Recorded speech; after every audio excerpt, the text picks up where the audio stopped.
Hi everyone, welcome to the schmooze. So today Tova's sick. Yes, I'm very sick. We're going to talk to our guest, Yonit. Hello. Being sick and how to deal with being sick and how to get better.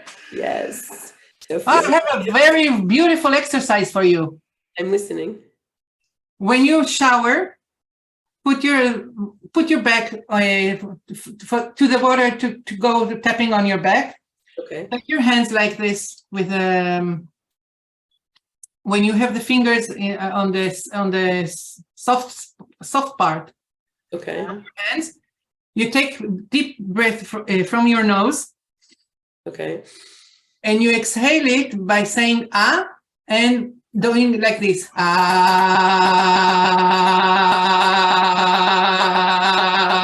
You know why?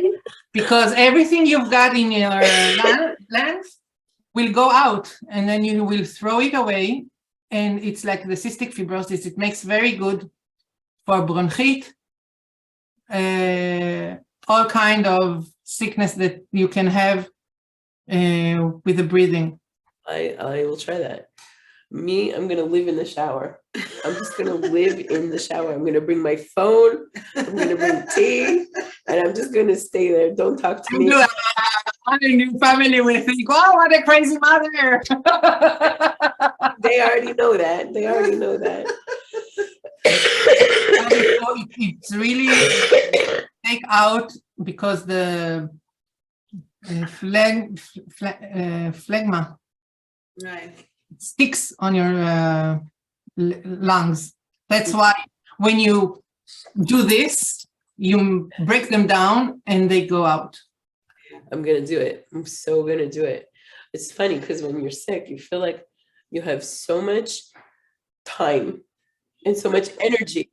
And you're like, okay, I'm gonna clean the house, everybody. And you're just like, okay, getting off the bed just takes so much energy. I'm like, okay, I got off the bed right now. I'm going back to sleep. And then you hear everybody coughing. It's like we started doing it in harmonizing. We can now cough, but oral in your house. Yeah. So you have a lot of experience with being sick. Yeah, unfortunately. Oh, well, my nephew says, "Oh, you're such an expert. You're almost a doctor for me." So they call me every time that they need something. Yeah. So can you tell us about like how you dealt with being sick and how you have in back of you the letters joy, and in Hebrew it says choosing happiness. Tell us a little bit about that. We don't have a lot of time today, so you'll have to make it short. I will try to make it very short. I will tell you that I didn't deal with it. For years, I was like a sponge in my bed without being able to move. I have a fibromyalgia that I didn't know how to take care of it. I didn't know what it meant or what to do with it. And I think I erased 3 years of my life without knowing what went inside out the house. And in just one day, I broke the cycle by shouting that I want to die. And when I saw my family so astonished with my phrase, then I decided this is not the way to live. And then I started to work with my brain. It's the only thing that worked. And just work with my mind, changing my mindset, doing the work with my mind only. And then slowly, it took months, but slowly, I managed to move some muscles and to try to make understand my family what I want. And by that, I knew that something is moving and something is going to get better. It took years, but I did it. I actually did it, and I wish everybody that is really sick with some autoimmune system illness to be able to first to know that really it's there, and then to learn how to deal with it. That's the main issue, because it takes a long time. For me, it took more than 3 years that I didn't move, but later on it took me longer, like 6 years, to improve myself, and then 2 more years until I changed completely. So I wish for other people to have it in a shorter time to be able to do the change. And that's how I made a special program for women who are with all kind of sicknesses, or even with the COVID time that they can't find themselves and they don't have the push to get up of bed and doing something good. And because I know that there's a lot of tools that I can teach and bring to do better in this world. Do you think that because you're happy, you get sick less? First of all, yes, because you increase your immune system. So when you are happy and laugh like 20 minutes a day, you increase your immune system, you balance your sugar. Every day, laugh for 20 minutes every 20 minutes every day. And if you laugh 10 minutes a day, you make your friendly bacteria in your ingestions to work, so you don't need probiotics. That's the latest research known, and I am so happy that they decided that, because I'm saying it for years. You know that when you use the laughter as an exercise, you have the diaphragm that makes a part between the breathing and the digestion. So when you start taking a long breath, like the diaphragm goes up, and when you make it down, it goes down. So when you make this deep breathing, you make the diaphragm more flexible. Thank you. And then I call it the trampoline of my body, because when you jump up and down, you make the digestion to work. So you go more to the toilet even. If you have problems to go, that's the main thing that you should think about, starting breathing and start laughing, because the laughter makes the same, and it uses 600 different muscles that you don't use any other way. Oh, Wow. that's pretty good. That's good. I'm going to try that, except for every single muscle of mine right now hurts. But I think I'm going to try that. But you need to try to laugh from your belly, because if you laugh from your belly, nothing will hurt. It goes like this. You take we breathe with our noses, okay? But instead of letting it being and staying in your brain, motivate it to your belly. Look, I do like this. I took the air. Okay. And here I do this. And from here I'm laughing. Ha, ha, ha.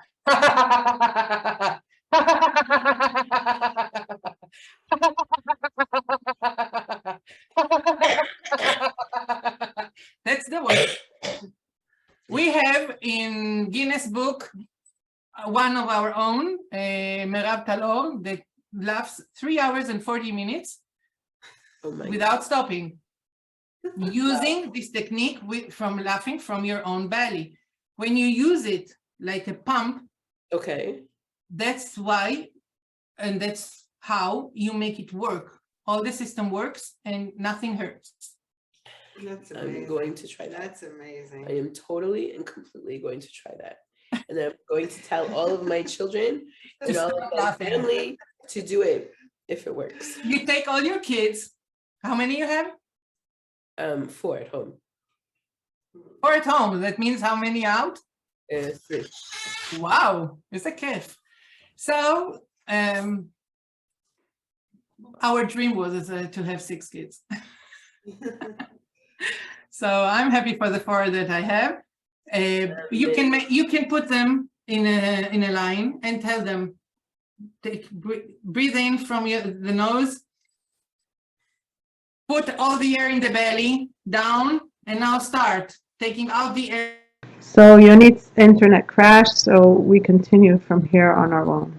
Talked to Yonit also in Hebrew, and one of the things she said about being sick, having the fibromyalgia, is that it's a sign from the body. The body needs to stop and rest. Yeah. And listening to our body. Yeah. I think a lot of times we like skip that stage because we have so much that we have to do. And I'm right now participating in this kind of festival. It's called the Trust Formation Festival.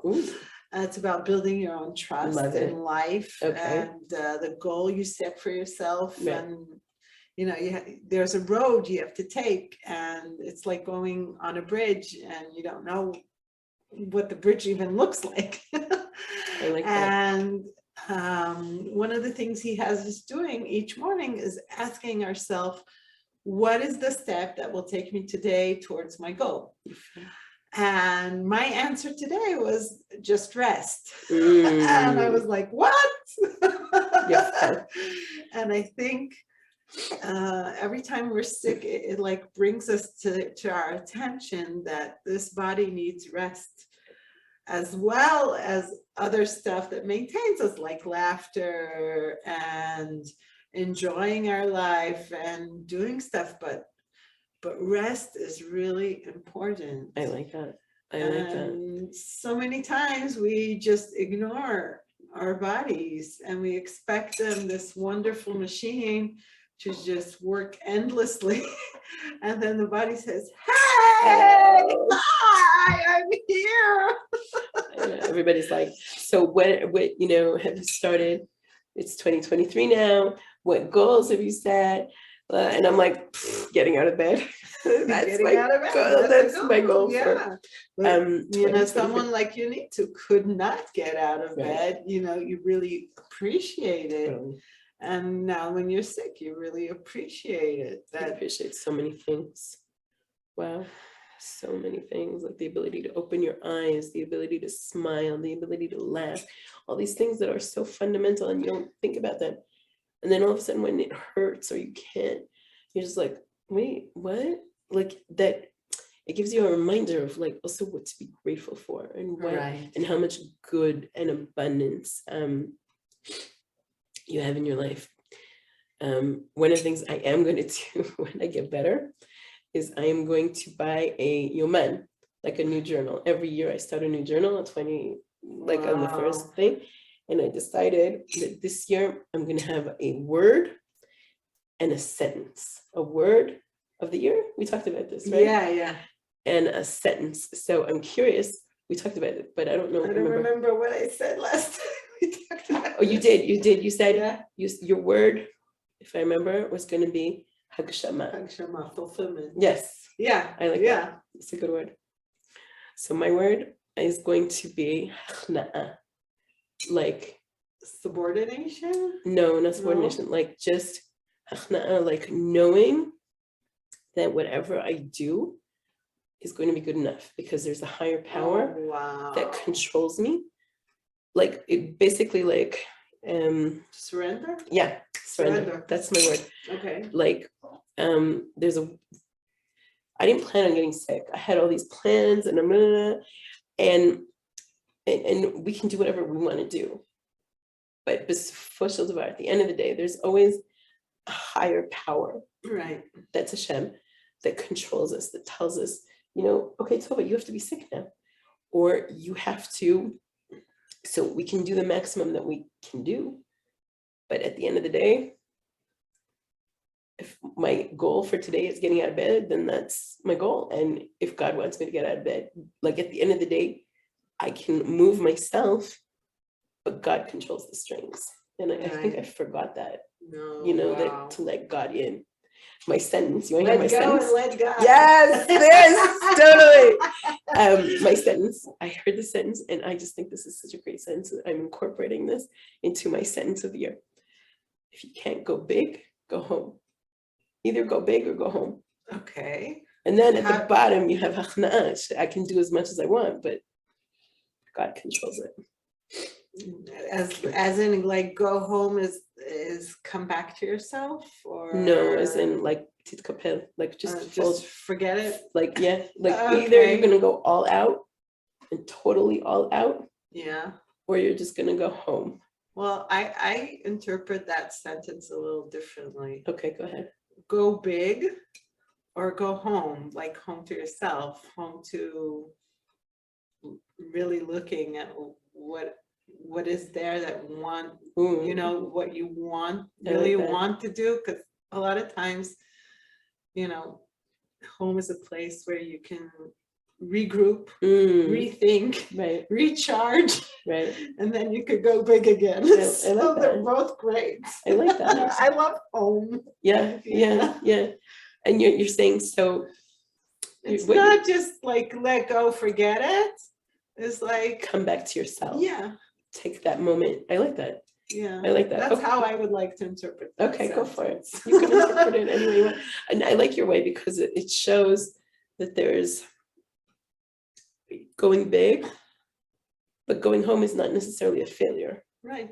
I like that. It's very like accepting, I think. Yeah. I'm really experiencing this with my book. Okay.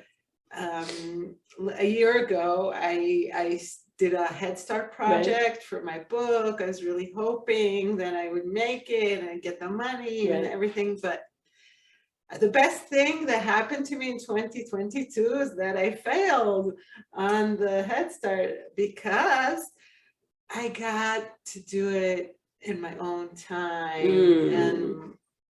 And I really got to do each stage with peace of mind. I like that. And let's say like the editing process. So we just started like, and then it was already Passover. And I was like, I'm not doing this during Passover. I'm going to do it after. And like each stage took its time and it was okay. Right. And so I didn't feel like pressured, like expectations of these people who paid already ahead for the book and they're waiting for it. Nobody paid ahead. It's okay. And, you know, I might go out again and do this. Right. Offer people to like pay ahead for the book, but only when the book is like ready, right? Or maybe just like right before printing or something like that. That I know that the only thing that needs to be done is just send it out and have it printed, and that's it. Do you know where you're going to publish it? I'm thinking about self-publishing. Okay. I'm not quite figured out on it, but after my stepfather finishes working on it, he's gonna, you know, edit it. He has a publishing house? What does he have? No. He's just an editor. He's how do you say leshoni?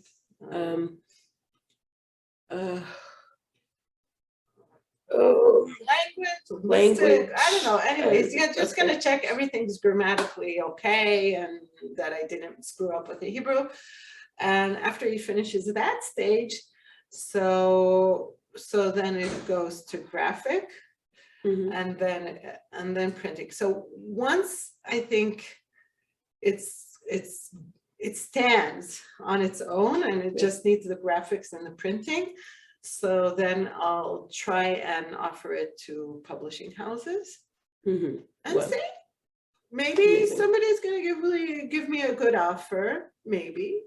I doubt it. But if not, we'll do self. Yeah. I love that you're not afraid you didn't get to your yad, to your goal, and you're not letting it disrupt your life. You're like, okay, fine, I didn't get there, but I'm gonna do it. I'm still gonna do it. Yeah, it's also part of surrendering to the greater plan, because if God wanted me to reach that goal, I would have reached it. And he probably knew what was best for me, and it was painful as it was. Yes. Yeah. It's like I have this control thing. I have to. It's like a control. Like we all. Oh, I love you for saying that. I'm the type of person that I can't, I also get bad migraines, so it's not the wisest thing to drink, but I can't drink. I will not drink. I won't take things that alter my mind because I'm afraid of losing that control. Drink what? Like alcohol. Oh, okay. Or take like drugs. Right. Even though I'd be tempted to, it's a control thing. And I know this about myself. When I get on the train, I have to sit in the front to make sure the guy is driving. And I think that surrendering that, I don't have to drive the train. Right. The train knows where to go because there's a licensed driver, Right. and he knows the controls. Right. So like, what do I have to sit in front and make sure that he's doing a good job? I don't even know if he's doing a good job. Like there's that surrendering that power. So maybe I will get drunk one day.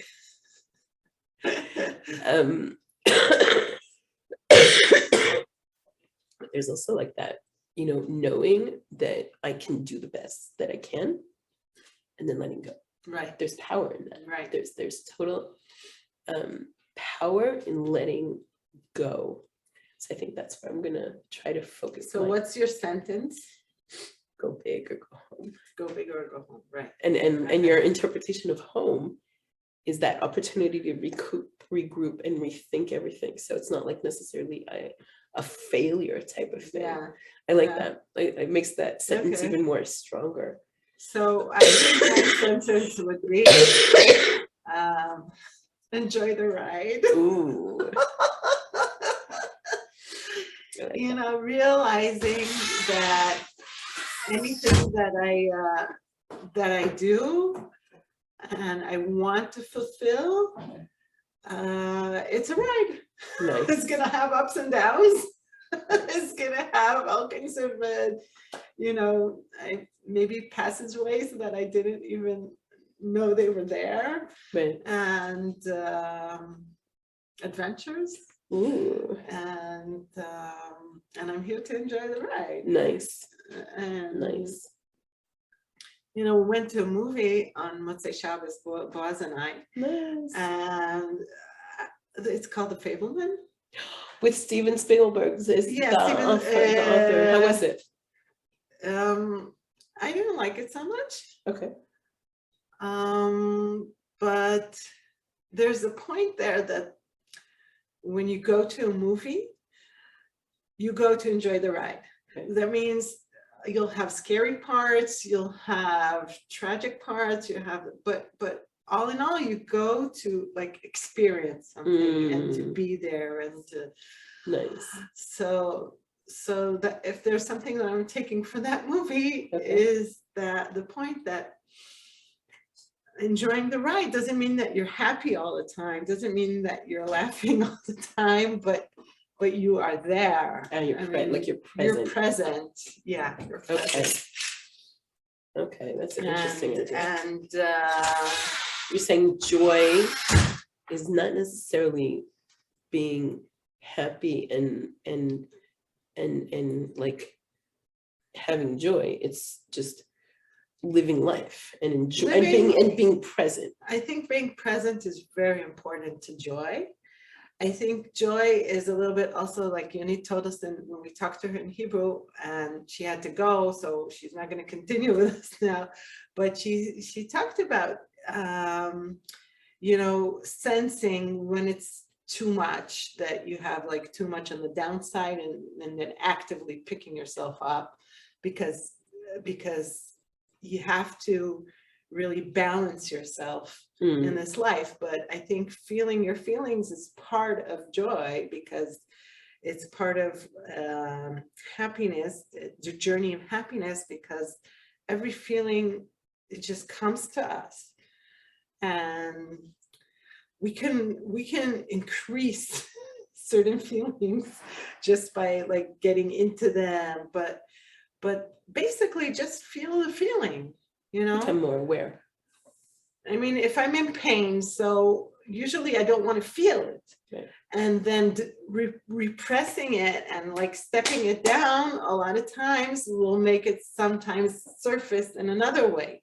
and just accepting that, wow, this is really painful for me right now, and just being there, maybe crying or letting myself be there, it will release much faster sometimes. Nice. And then I don't see it as antagonism. It's not, it doesn't clash with being happy, feeling other feelings, because all the feelings I think are good. Nice. But sometimes we just like increase, like we can increase our happiness if I'm just gonna decide to laugh now for 20 minutes, like Yonit suggested. I'm gonna increase my happiness. The same thing, if I'm gonna mope about something for 20 minutes, I'm gonna increase my sadness, right. You know, right. Or feel really lousy about myself, or blame myself for something. And really, we learn to excel at blaming ourselves for stuff. And sometimes in our minds, we don't even stop it. We can like rant forever about how lousy I did in this situation, and how I didn't do this and how I didn't do that, and just go on and on and on about it. And I think being aware that we can experience the initial feeling and let it go, and just not dwell on it too much. Nice. Yeah. Just like be present and be aware, and say and like accept it. I've been here. Okay. I've been here. Yeah. It's okay. It's okay. I felt it.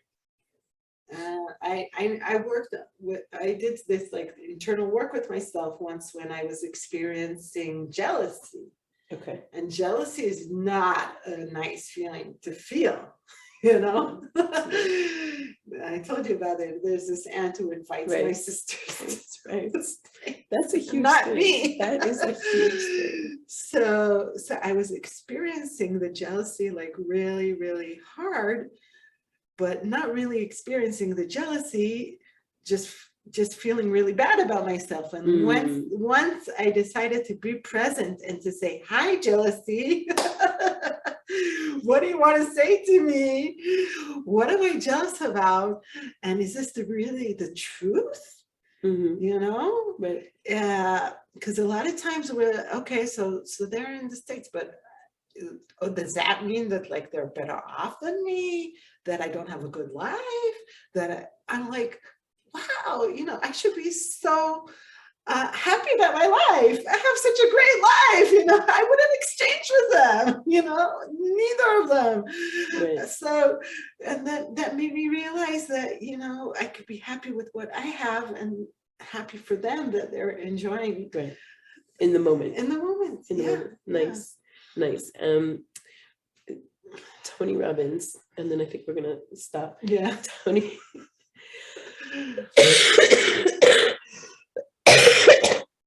He talks about pattern recognition, recognizing that there's certain patterns, that there's certain seasons, and I think so. There's quirky quotes and inspirational thoughts, and now I feel like I'm dead. But the fact of the matter is, last January I was also sick. Oh wow! We also got COVID. We got Corona last January, and you see what you write last January, and you're like, okay, I've been here. I know how to deal with it. Wow. It gives you some sort of like, you pick yourself up. Yeah. Go girl. But like it gives you some sort of like, not only recognition of how you deal with things, but also like the ability to pick you up because you've been there. You know, you've experienced this. Yeah. You know what is going to happen. You know that I'm not going to be sick for the rest of my life. This feeling in my chest, coughing, it's not going to be for the rest of my life. And I'm like, okay, that's very interesting, you know, awareness technique, because I've done it. You know, like sometimes we get into a stage and we forget that we've done it. We forget that we have the capacity to heal and to be better. And we, like, if you're talking about jealousy, then we have our own blessings. You know, we have our own gifts. We have our own, yes, it would be great to go to America. on an all-expense paid trip. But you have other things. Right. And that awareness that we can heal and we can be and we've done gives you some sort of like grounding point, I think. Right. I think that was it. This tea was amazing. I don't know what you Thank put in you. it. Thank you. A lot of love. So we should all be well. Amen. And Amen. we're Jewish. We don't celebrate the New Year, It's a tax year. but it's a tax year, so we celebrate taxes. No. It's a tax year. Somebody said, Yaakov said that, I mean, we might get like shot and everybody might, attack us, but Jesus, like the calendar, it's not an accurate calendar. So what are we really celebrating? Like from zero, what are we celebrating? What are we counting? The year that Rabbi Akiva was born. Oh, wow. That's like a very Nice. interesting thing. Like, wow, like, okay, I don't know if it's true. Yeah. Yeah. And Jesus was a Jew anyway. Yes, he was. We will be happy to celebrate a birthday.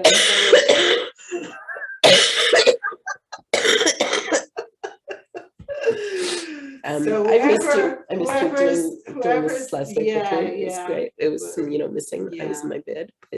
I'm glad we got to do this. Thank you for dragging me out. Really, Thank you for dragging me out of my bed. did you say kudos?